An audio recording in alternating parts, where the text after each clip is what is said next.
Gerardo Grieco nació en 1964, su mamá maestra y su papá médico pediatra. Es así que su niñez transcurrió en Piedras Blancas mientras veraneaba en Cardona. Esta es mi familia, mi padre, y en ellos un homenaje a mi familia. Lo que más admiro, quiero, valoro. Nos apoyaron siempre todo lo que quisimos hacer.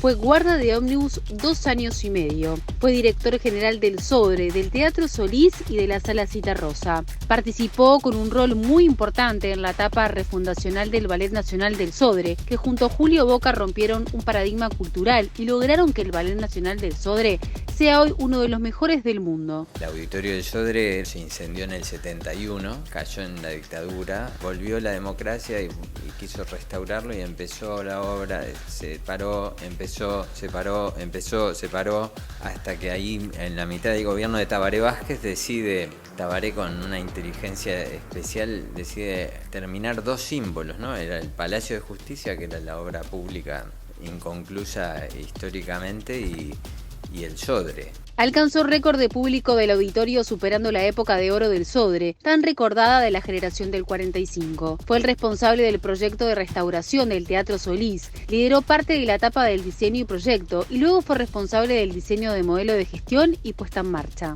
Construir una nueva institucionalidad que estuviera a la altura de la herencia cultural del Sodre, pero no nostálgica, sino pensada, proyectada hacia el siglo XXI. Esto lo hicimos pensando en contenidos de calidad.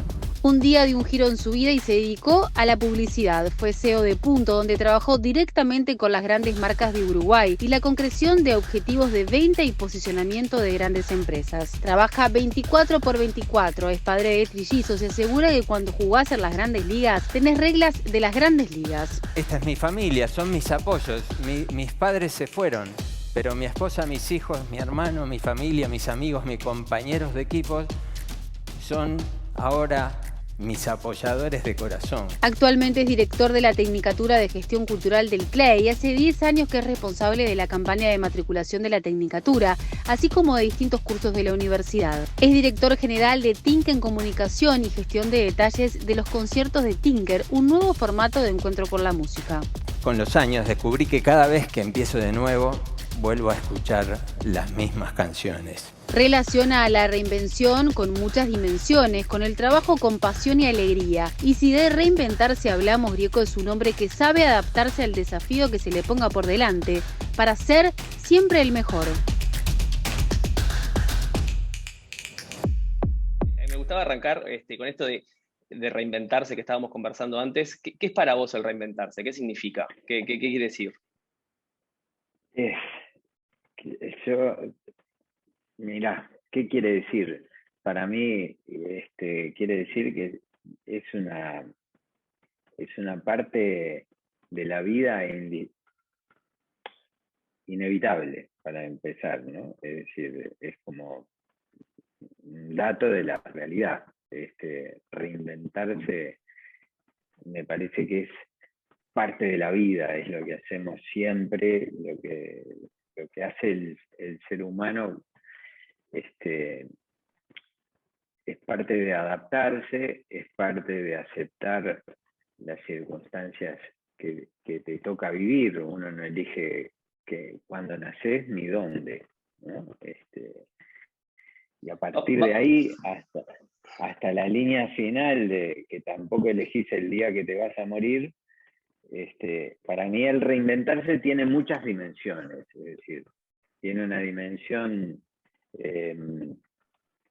cotidiana, pero esa, si querés, me la abandono por un rato, y tiene una dimensión más en el sentido en el que vos lo estás preguntando, que es, bueno, cómo cerrar etapas y abrir etapas nuevas. Ahí yo soy fanático de cerrar etapas, de que no te las cierre las circunstancias de la vida. Obvio que a todos nos cierra etapas la vida y la coyuntura, ¿no? Es decir, todo aquello que te echan de un laburo y listo, te echaron. No decidiste cerrar esa etapa, sino que te la cerraron.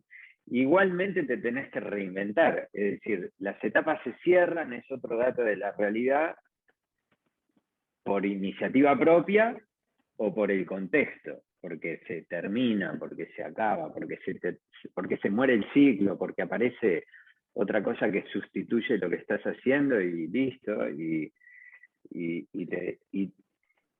es para mí el tema de reinventarse está en cómo vos lo encarás. Te llevo a la primera etapa laboral ahí, cuando eras guarda de Bondi, que todos te asocian con el sector cultural y qué sé yo. Capaz que pocos saben que arrancaste siendo guarda de Bondi. ¿Cómo fue eso? En realidad, yo estudiaba en esos años, era estudiante, había entrado en la Facultad de Ingeniería en el 83, soy generación del 83 propiamente, es decir, entré en el 83 en la Facultad de Ingeniería y en el correr de los años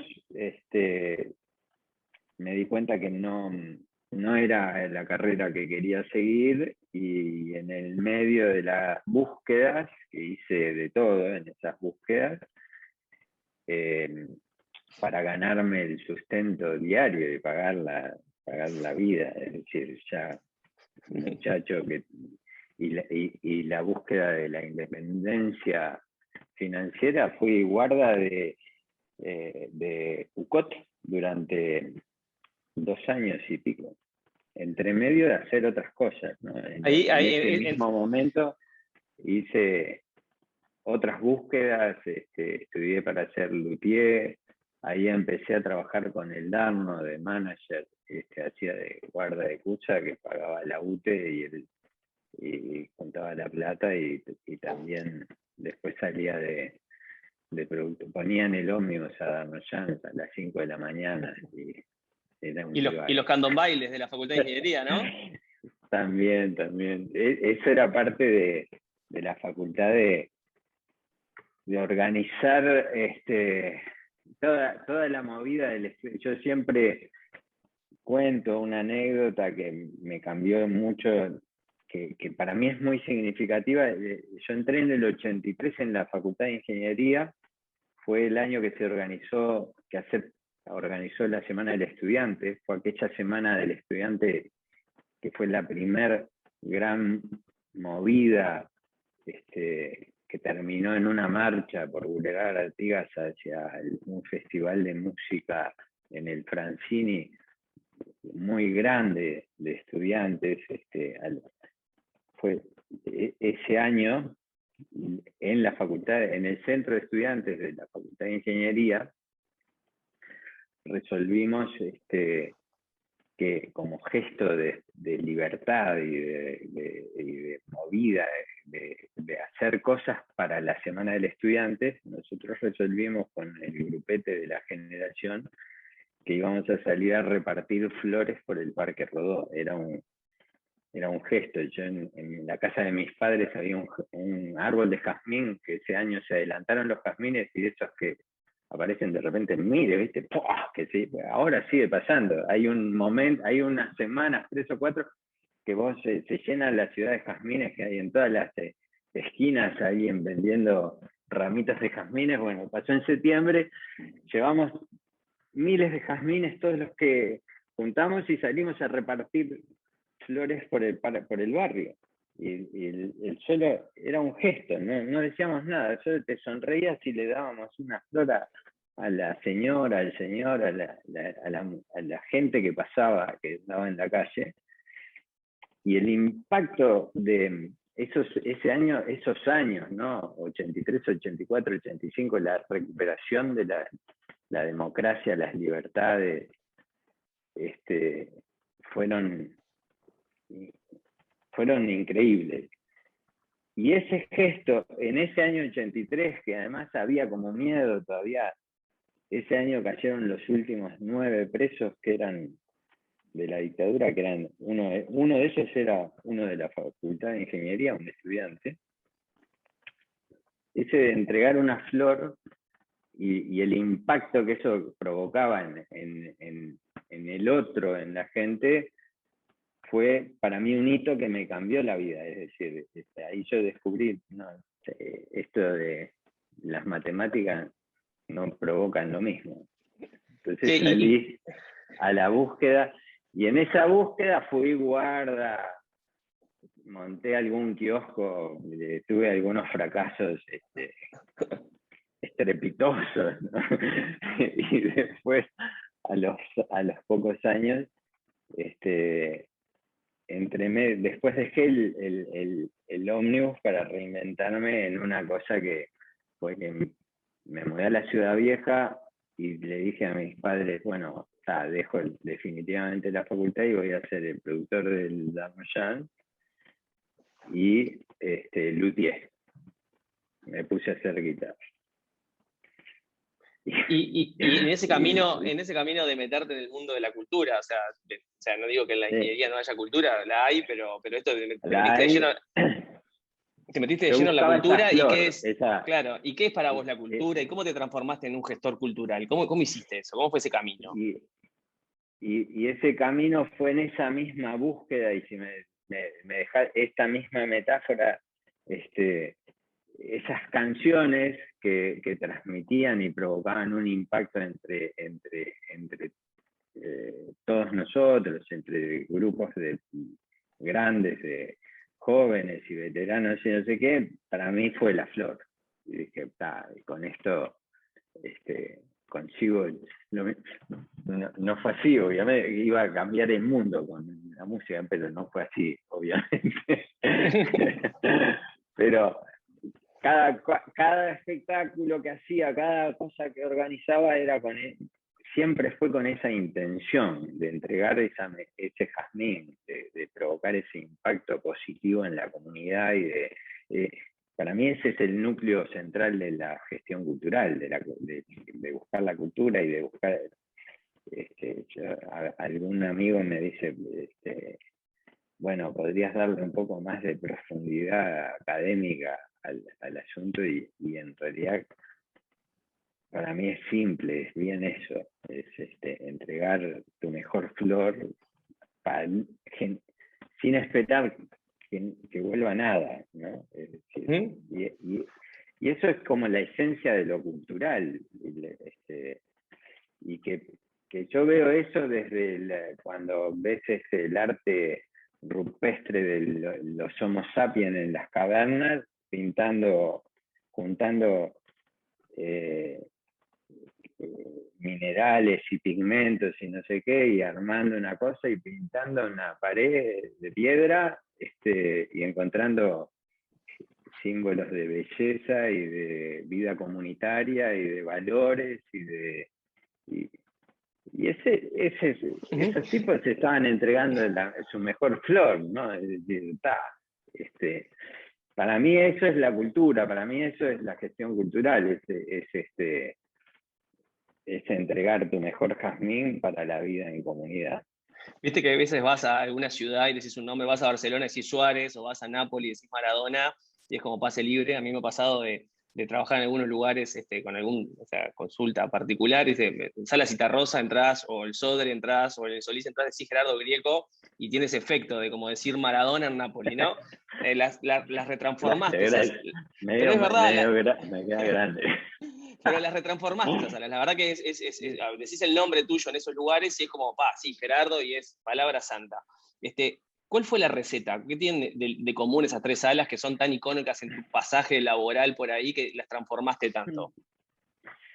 Justo, mira, estoy terminando un libro ahora de una serie de relatos de esto, de la gestión del Teatro Solís o del universo de Teatro Solís, tratando de reflexionar alrededor de esto, y a partir de ahí es que hay algunas claves que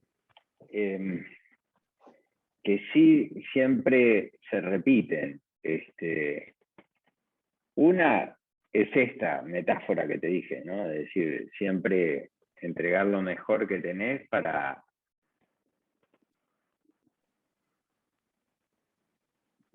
la mejor ciudad, para lo que soñaste, y en realidad a partir de ahí hay como yo encontré en las tres salas hay como un factor común. El primero es esa cosa después perseverar alrededor de un sueño, de decir, compartir ese sueño. La Citarrosa ni siquiera existía, ¿no? El Solís fue una reforma, soñábamos con cambiar el modelo de gestión y crear una nueva cosa.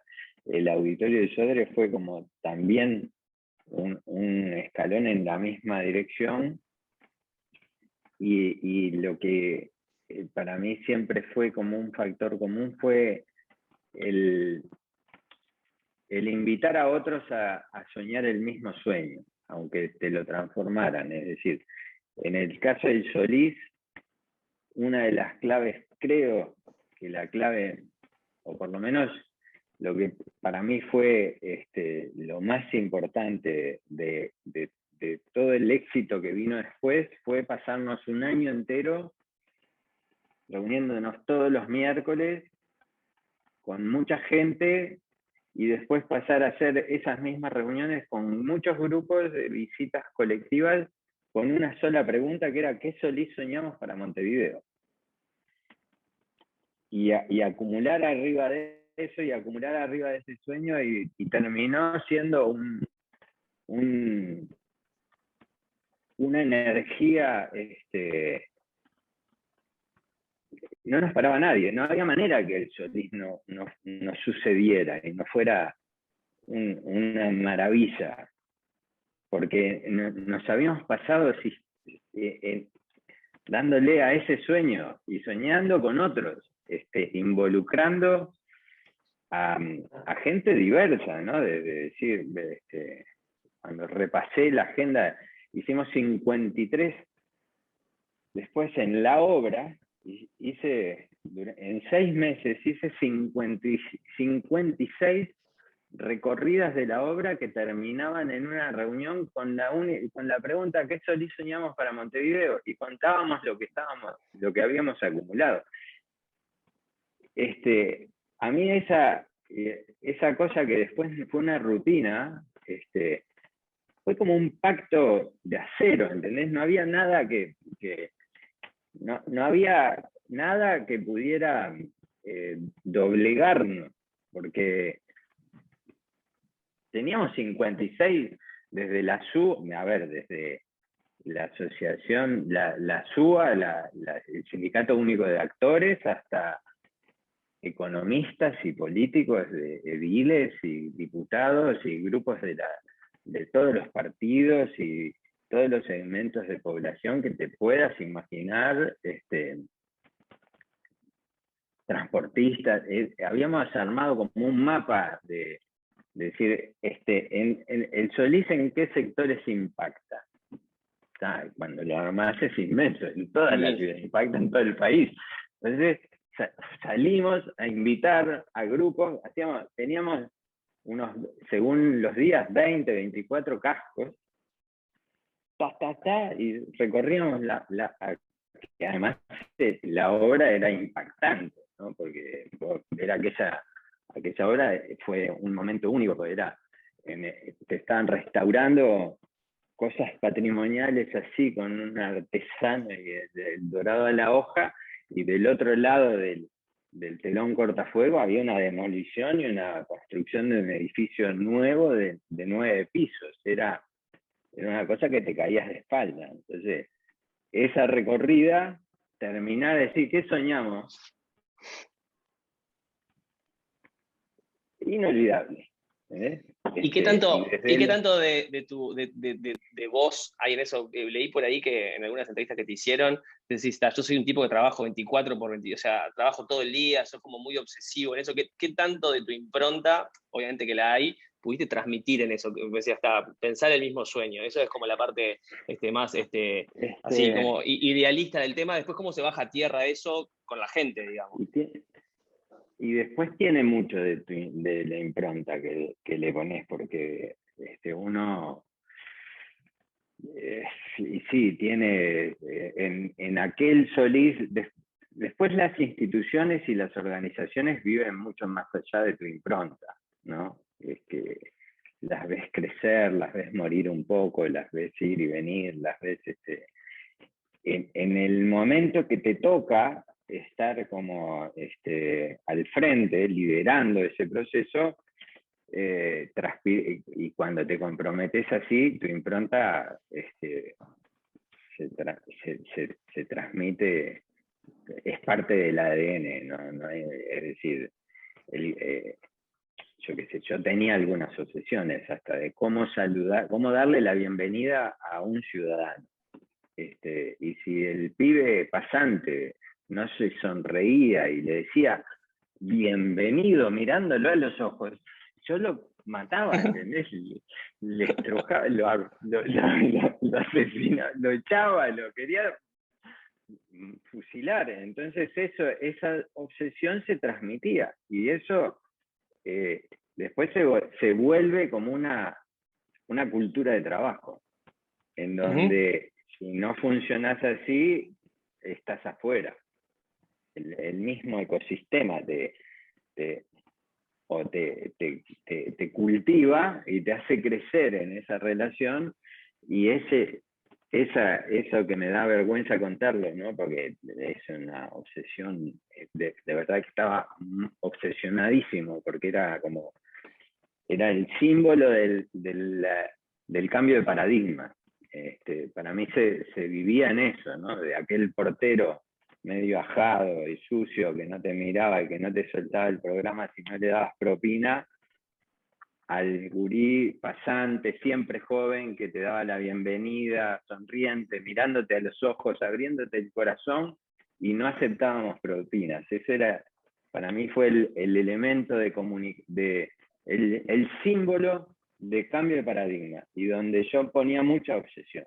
Y esa impronta, bueno, creo que dura un poco hasta el día de hoy.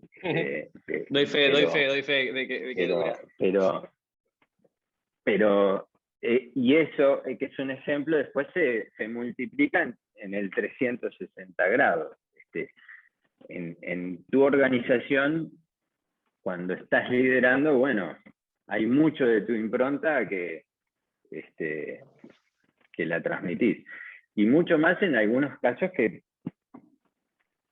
todos los que están al frente y tienen la responsabilidad de liderar una organización tienen muchas obsesiones, tenemos muchas obsesiones. Y nos parece que la puerta tiene que ser bordó sin explicación, y bueno, y las puertas son bordó después, no sé, yo qué sé, ¿entendés? El uniforme tenía que ser bordó y no el smoking negro de antes. Pero el otro día hablaba con uno de los entrevistados, con Pipe Stein, ahora que hablabas de las obsesiones y el 360 y cómo somos en general, hablando del lado más familiar que todos tenemos y que a veces es el menos público. ¿Cómo se traduce esa obsesión con tus 3 hijos, tus trillizos? Que también no sé qué tanto sabe la gente que tenés trillizos. ¿Y cómo es eso? ¿Cómo sos como papá? No. ¿Cómo sos tan obsesivo también así con ellos? No, con ellos soy obsesivo en una sola cosa, pero que es un tema que lo reconozco de familia, de ser como de apoyarlos como incondicionalmente, y que reconozco que a veces es una burrada, pero después el ecosistema trillizos son un montón, te pueden siempre, es decir, siempre en la correlación de fuerzas siempre salís perdiendo. Que ahora tienen 15 encima, te aseguro que sí. Sí. Y ahora hablaste de la política, importante. ¿te considerás un actor político hoy en día? Qué buena pregunta. En términos, justo con Facundo Ponce, hoy justo tuvimos una conversación de esto, que yo creo que sí, siempre tenemos un impacto político, somos seres políticos, hacemos cosas que yo no busco ni pretendo estar en el sistema. El sistema político tiene lo mejor y lo peor de la sociedad, lo defiendo la política, me parece que es importante, que necesitamos más y mejores políticos. No pretendo estar en ese mundo, pero sí pretendo incidir.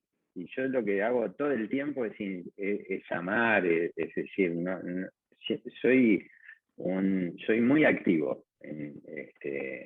Mando cartas, mando proyectos, tomo la iniciativa a veces hasta que el político lo toma mal y ahí yo enseguida repliego, ¿no? Porque ahí estamos, según el caso, hay políticos que son muy personalistas y que se piensan eh,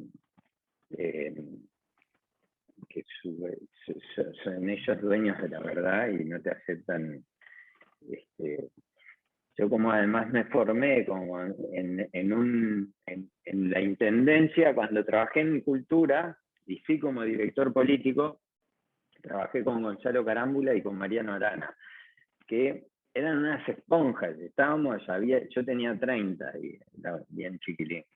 Y estábamos recontra abiertos, todo el que venía, pasaba por ahí y nos decía, mirá tal cosa, o por qué no hacen tal otra, o por qué no miran tal otra. Nosotros éramos esponjas, estábamos como siempre con todos los radares abiertos, las orejas abiertas, siempre nos pedían, siempre estábamos como pidiendo que nos dieran feedback.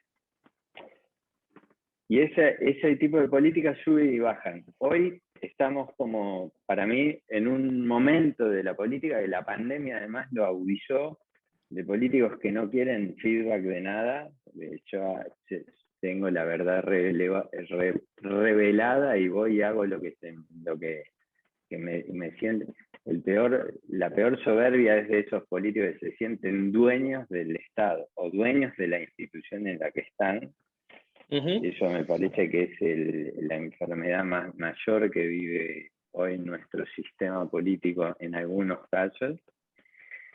Y en los otros que son receptivos a eso, yo voy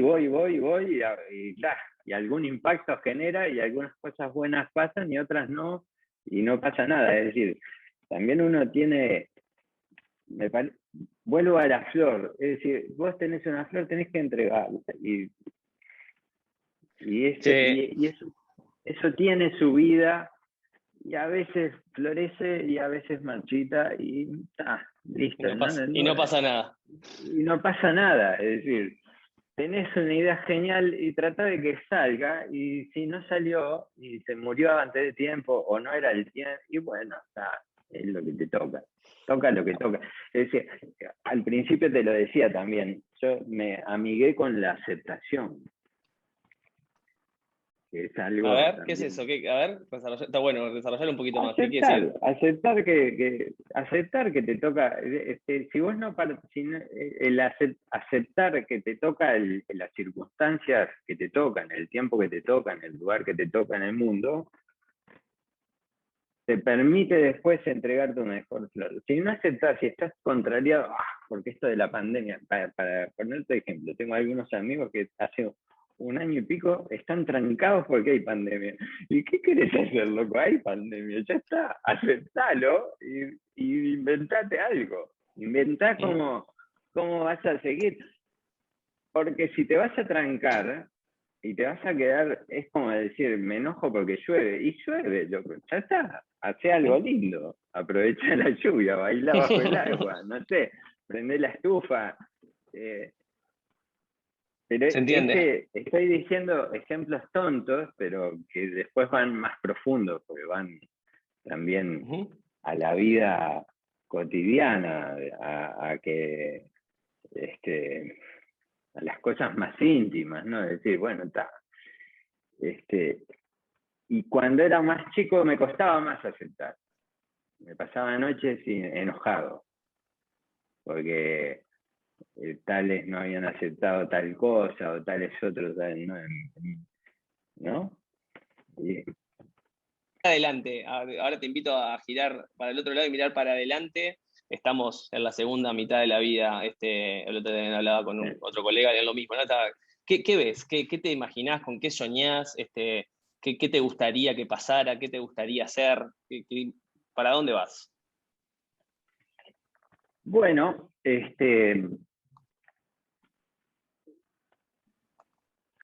hay como muchos planos. Te voy a hacer la trampa de no llevarlo al plan. Hay un plano que es la paternidad y todas esas cosas que tiene más aliento. Hay un plano más personal que siempre es como del desarrollo, de decir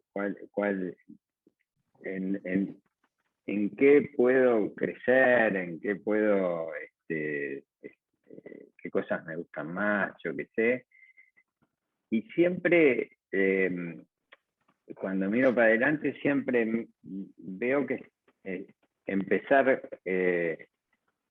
proyectos. Tengo algunos amigos que me dicen, vos sos un iniciador. A mí me gusta mucho empezar proyectos. De hecho, ahora mismo estamos empezando un prototipo de sala virtual, buscando un modelo híbrido de negocio para hacer una especie de centro cultural virtual que agrande los aforos, que pasen cosas ahí, que todo el mundo quiera estar ahí, que los amantes de la cultura lo tengan como un sitio de referencia, y lo estamos lanzando. Ahora estoy como recontra enamorado de ese proyecto y sueño con que eso se transforme en una realidad que llegue más lejos, que le dé desarrollo y monetice a los artistas, que ayude a los artistas locales a desarrollarse y a ganar su dinero, que sea un modelo híbrido de negocio sustentable y que llegue y que tenga este vector de ser un poquito contrahegemónico, por decirlo así, que no sea Google y YouTube y Facebook, que es como una aspiradora de que usan todos los contenidos gratis y se llevan todo, sino que me parece que los modelos híbridos que piensan en lo local tienen como una posibilidad de arte, de cosa distinta, de encontrar, no sé, me parece que ahí hay un jazmín y en eso estamos ahora. Si me decís, dentro de unos años espero que eso sea un gran negocio, capaz que el año que viene ya está, nos fundimos con eso y estamos en otra cosa. Dale. Gracias, Ale. Buenísimo. Te mando un abrazo grande. Éxito con este proyecto y vamos arriba. Muchas gracias, un honor estar este ratito contigo. Gracias a vos.